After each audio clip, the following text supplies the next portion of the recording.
SideView permet aussi de surfer d'un contexte vers un autre contexte. Donc là, on a toujours notre index qui permet de voir les démos disponibles. On va commencer par celle de Paris Palace. Donc là, on rentre dans le contexte Paris Palace, où on a présenté différents palaces, forcément, qu'on peut visualiser de la manière suivante. Si on va au Fouquet's Barrière, par exemple, on a la possibilité, bien sûr, de voir des photos. On a la possibilité de voir des panoramas.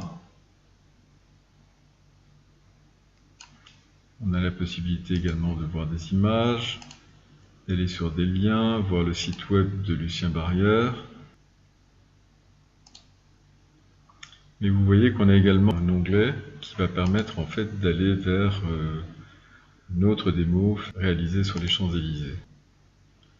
Et là, je peux recommencer ma recherche, aller, je sais pas moi, chez Banana Republic par exemple, ou chez Bang & Olufsen, et chaque fois en fait, je vais me téléporter vers le magasin que je veux voir. Alors, on a un onglet qui permet de revenir vers la carte Paris-Île-de-France où nous étions au départ. On peut aussi faire des liens vers des groupes.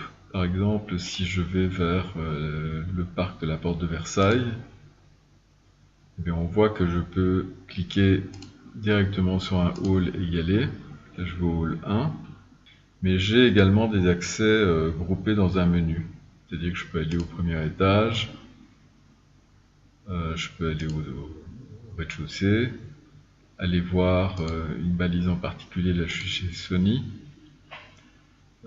Donc là, je rentre dans la visionneuse Sony avec des vidéos, une page Facebook, etc. Mais je vais aussi pouvoir aller vers un autre univers qui est celui de Sony France, par exemple. Donc en réalité, on montre que on peut présenter de façon relativement infinie des visites interdépendantes les unes des autres.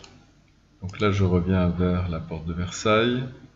Soit je continue ma visite, soit je retourne en fait vers Paris-Île-de-France.